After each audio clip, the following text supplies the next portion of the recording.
Olá, neste tópico estudaremos os conversores buck e forward, que são topologias de conversores CCCC empregados em diversas aplicações práticas.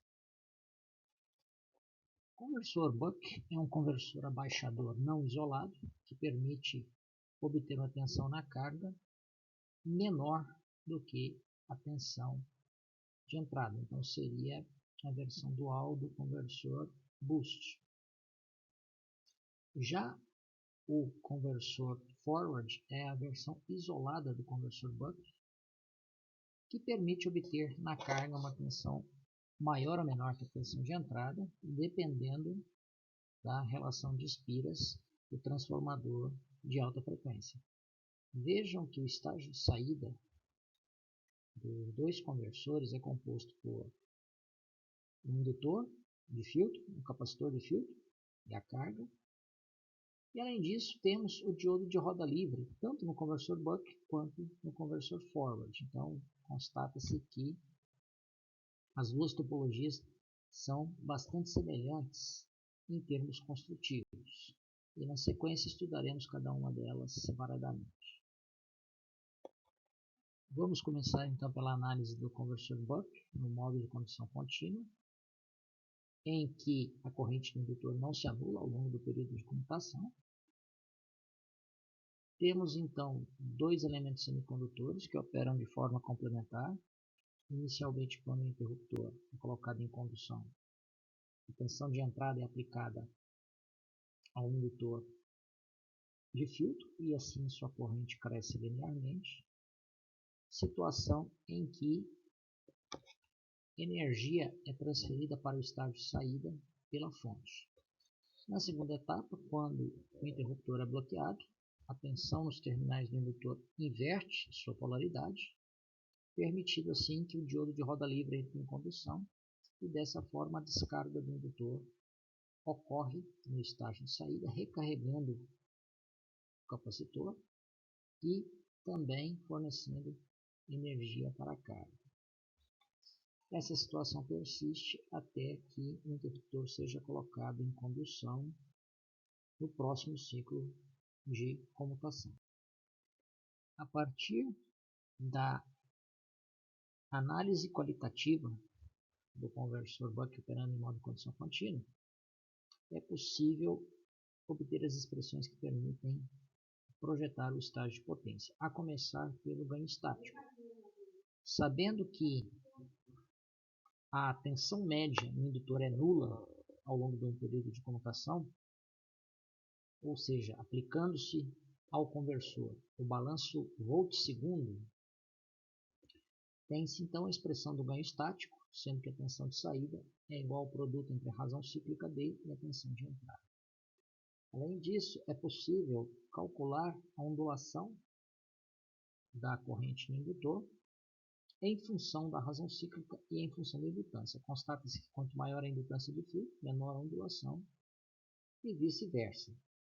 Em projetos práticos, normalmente considera-se que uma ondulação de 20% da corrente média que circula no indutor é um valor aceitável, resultando uma boa relação custo-benefício entre componente CA, que circula pelo indutor, e o tamanho físico do indutor, representado naturalmente aí por sua indutância. Assim, esta outra expressão permite determinar a ondulação da corrente no indutor para qualquer valor de razão cíclica e em função da tensão de entrada, frequência de comutação e da indutância adotada. Em situações nas quais a razão cíclica varia, de 0 até 1, por exemplo, tem-se diversos valores para a ondulação, sendo que o máximo valor acontece quando a razão cíclica for igual a meio. Então, substituindo-se D igual a meio na expressão anterior, é possível obter, então, uma representação para a máxima ondulação que será obtida na operação do circuito quando o valor de D não é constante. A corrente média que circula no indutor é igual à corrente de saída. E a máxima corrente desse indutor será igual à corrente média de saída mais metade da ondulação da corrente definida como um critério de projeto. Então, no caso do conversor Buck, os esforços de corrente no interruptor modioso são diretamente proporcionais à corrente média na carga, que por sua vez é definida pela potência na carga também. Sabemos que no estágio de saída, composto pelo indutor associado em série com o arranjo paralelo do capacitor e da carga, circula uma corrente que tem uma componente contínua e uma componente alternada. No indutor circulam as duas componentes, porém, o capacitor absorve apenas a componente alternada da corrente do indutor, enquanto o resistor absorve a componente média dessa corrente. Pode-se obter a expressão que permite representar a corrente instantânea no capacitor a partir da análise do circuito ou, de forma simplificada, considerar que essa corrente varia segundo um perfil senoidal, segundo a expressão que mostra que a amplitude dessa corrente é igual à metade da ondulação da corrente do indutor definida em projeto. Assim, considerando a equação que define o comportamento da corrente em um capacitor e substituindo-se a expressão da corrente nessa equação, é possível obter, então, uma forma de se calcular a capacitância de filtro de saída em função da ondulação da corrente no indutor e também da ondulação da tensão no capacitor, definida como critério de projeto, sendo que normalmente para fontes variáveis pode-se considerar um valor de 1% da tensão média de saída desejada. Deve-se ressaltar que muitos conversores na prática empregam valores de capacitância elevados, o que muitas vezes implica a utilização de capacitores eletrolíticos que possuem valores de resistência série significativos. Como mencionamos anteriormente, pelo capacitor de filtro circula apenas a componente alternada da corrente no indutor. E assim, essa corrente que circula pela resistência série causa uma queda de tensão, além de também dissipação de potência, o que pode afetar o rendimento. Como mencionamos anteriormente, é usual associar os capacitores em paralelo, preocupando-se não só em se obter a capacitância de filtro desejada, mas principalmente reduzir a resistência série equivalente do arranjo completo. Pela análise do circuito associado ao conversor Buck e considerando um capacitor não ideal, sabe-se que a tensão de saída é igual à soma das tensões na resistência série e no capacitor em si. Isso leva a uma soma de duas grandezas instantâneas. Então, via de regra, para se obter o resultado exato, deve-se somar essas duas tensões na resistência série e no capacitor ponto a ponto. Porém, a parcela associada à queda de tensão na resistência série normalmente predomina e é o principal responsável pela ondulação da tensão na carga. Assim, pode-se considerar que a tensão na resistência série é o produto da resistência série e a ondulação da corrente no indutor, e, de outra forma, pode-se definir o valor da resistência série como uma relação entre a ondulação da tensão na carga e a ondulação da corrente no indutor, ambos considerados como critérios de projeto definidos antes do cálculo dos elementos do estágio de potência do conversor. Por fim, em termos de esforços de tensão, tanto o diodo quanto o interruptor estão submetidos à tensão de entrada, o que leva o uso do conversor Buck a aplicações em que a tensão de entrada não seja muito elevada, para que não se utilizem MOSFETs com elevada resistência de condução. E como foi mencionado anteriormente, os esforços de corrente são diretamente proporcionais à corrente média na carga. Aqui temos um roteiro de projeto bastante simples para o conversor Buck, em modo de condução contínua.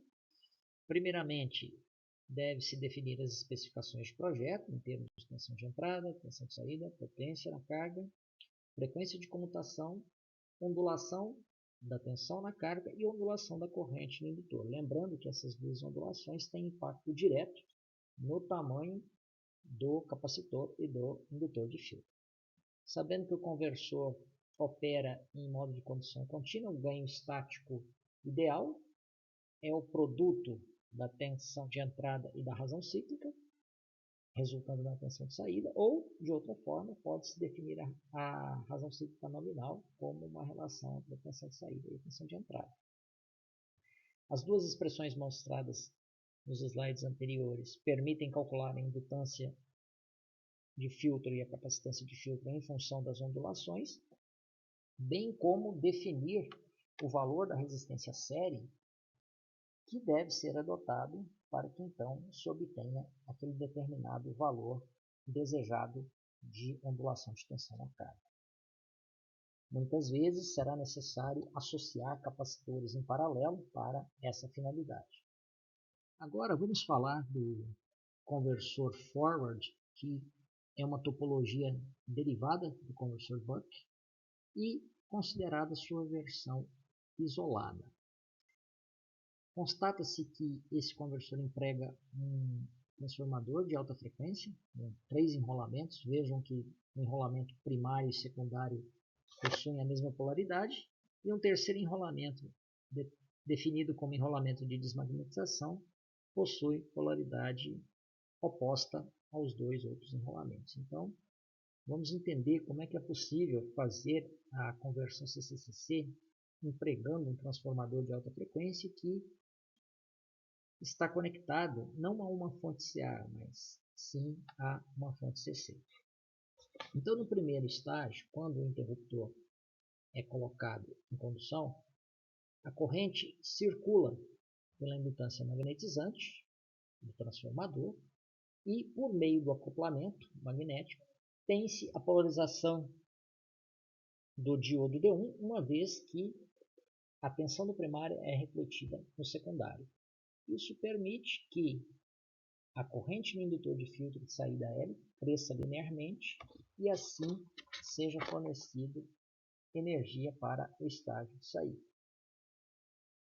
Nessa condição, não há corrente circulando pelo enrolamento de desmagnetização. A questão é que energia está sendo acumulada na indutância magnetizante do transformador. E esse transformador precisa ser desmagnetizado, mas essa é uma tensão CC. Então, justamente essa é a função do enrolamento terciário ou de desmagnetização, que permitirá a devolução da energia armazenada na indutância magnetizante do transformador para a fonte de entrada na próxima etapa. Mas, por enquanto, vamos analisar o circuito equivalente da primeira etapa de funcionamento, em que o interruptor está conduzido. Verifica-se que a corrente de entrada circula pela indutância magnetizante e também pelo indutor de filtro associado ao estágio de saída do conversor no lado secundário. Porém, essa é uma representação em que o indutor e sua respectiva corrente estão referidos ao lado primário. Então, IL barra é a corrente no indutor multiplicado pela relação de espiras do transformador, e M é a corrente na indutância magnetizante, dada pela relação entre a tensão de entrada e a indutância magnetizante, vezes o tempo. A representação é essa instantânea.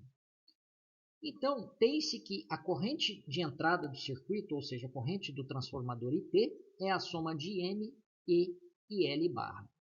Porém, em termos de circuitos ideais, a corrente de desmagnetização pode ser desprezada e, assim, a corrente no transformador é praticamente a corrente no indutor L barra. A corrente de entrada ainda é dada por uma relação entre a potência de entrada e a tensão de entrada, ou potência de saída dividido pelo rendimento multiplicado pela tensão de entrada. E essa corrente de entrada será igual a D vezes o valor de pico que essa corrente assume ao longo dessa primeira etapa. Então, pode-se obter o valor da corrente IP isolando-se essa variável na expressão que relaciona a potência de entrada e a potência de saída. Porém, em termos práticos, existe um acréscimo da corrente no transformador ocasionado pela indutância magnetizante. Então, podemos considerar um valor de 20% de forma conservativa, sendo que, então, o valor máximo dessa corrente IP é de 1,2 multiplicado pela potência de saída, dividido pelo produto entre o rendimento, a tensão de entrada mínima e a razão cíclica máxima. No primeiro estágio, foi aplicada uma tensão CC ao transformador, e dessa forma a corrente na indutância magnetizante crescia linearmente, conforme pode ser visto por essas formas de onda. Porém, essa energia precisa ser retirada da indutância de magnetização para que seja possível desmagnetizar o transformador e evitar a saturação magnética. Quando se abre o interruptor, essa mesma tensão de entrada agora passa a estar aplicada apenas ao enrolamento terciário ou de desmagnetização, que possui polaridade oposta ao primário e secundário, e assim o diodo DD, diodo de desmagnetização, permite que a energia armazenada na indutância de desmagnetização seja devolvida para a fonte de entrada. Nessa condição, vejam que a tensão no anodo do diodo D1 é mais negativa do que a tensão do catodo, sendo que esse diodo, então, passa a estar bloqueado. Por outro lado, o diodo D2 está polarizado, sendo que isso permite que a energia armazenada na indutância L seja entregue ao estágio de saída, recarregando o capacitor C e alimentando a carga. Então, essa é uma etapa de roda livre, bastante semelhante àquela do conversor buck convencional. Então, devemos garantir que o conversor permita magnetizar e desmagnetizar o transformador dentro do período de comutação. Caso contrário, ocorrerá a saturação magnética do material. Então, o máximo valor teórico que pode ser assumido pela razão cíclica é meio, justamente porque durante metade do período de comutação a indutância de magnetização armazena energia, durante a segunda metade essa energia, e na segunda metade essa energia é devolvida para a fonte de alimentação, já que nós temos uma fonte de alimentação CC e essa tensão não excursona entre valores positivos e negativos, como no caso de uma senoide. Então, normalmente o transformador é construído com um número de espiras do primário igual ao do enrolamento de desmagnetização, e nessa condição a máxima tensão aplicada ao interruptor é igual à tensão de entrada dividido pela máxima razão cíclica. Logo, isso leva a uma tensão de bloqueio do interruptor que é o dobro da tensão de entrada, restringindo então a aplicação do conversor forward para situações em que a tensão de entrada não seja muito elevada. Do contrário, será necessário utilizar interruptores com elevada resistência de condução e isso levará também a elevadas perdas por condução, além da questão do custo do interruptor. Aplicando-se o conceito de balanço volt-segundo a um indutor de saída, é possível determinar o ganho estático do conversor forward em modo de condução contínua. Verifica-se que essa expressão é bastante semelhante àquela do conversor buck, porém, o ganho estático ainda é multiplicado pela relação de espiras do transformador, número de espiras secundário dividido pelo número de espiras do primário. Então, isso quer dizer que é possível obter uma tensão de saída maior ou menor do que a tensão de entrada no conversor forward.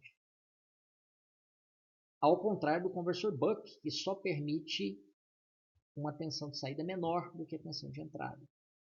Logo, é possível obter amplas taxas de conversão sem variar a razão cíclica drasticamente, ou seja, sem operar com valores muito pequenos nem muito grandes. Então, essa questão da taxa de conversão está basicamente associada à escolha adequada da relação de transformação do transformador de alta frequência. E assim como no caso do conversor buck, é possível analisar o comportamento da ondulação, que será máxima para uma razão cíclica de meio, e calcular dessa forma o valor da indutância de saída. Além disso, no caso do conversor forward e do conversor buck, os esforços de corrente são proporcionais à corrente de saída. A capacitância de filtro deve ser definida de acordo com a ondulação da tensão na carga, assim como foi mencionado no caso anterior. O projeto do transformador do conversor forward é diferente daquele do indutor acoplado do conversor flyback. Então, a expressão que permite obter o produto das áreas que define a escolha do núcleo é diferente. Mas, ainda assim, verificamos a influência de grandezas bem conhecidas. Por exemplo, quanto maior a potência do conversor, maior vai ser o tamanho do núcleo do transformador. E, além disso, quanto maior a frequência de comutação, menor vai ser o produto das áreas e, consequentemente, menor o tamanho do núcleo magnético também. O número de espiras do primário, então, é calculado por essa expressão, que relaciona a tensão de entrada, a área de efetiva circulação do fluxo magnético, pelo material ferromagnético, mostrada na figura, a variação da densidade de fluxo magnético e a frequência de comutação.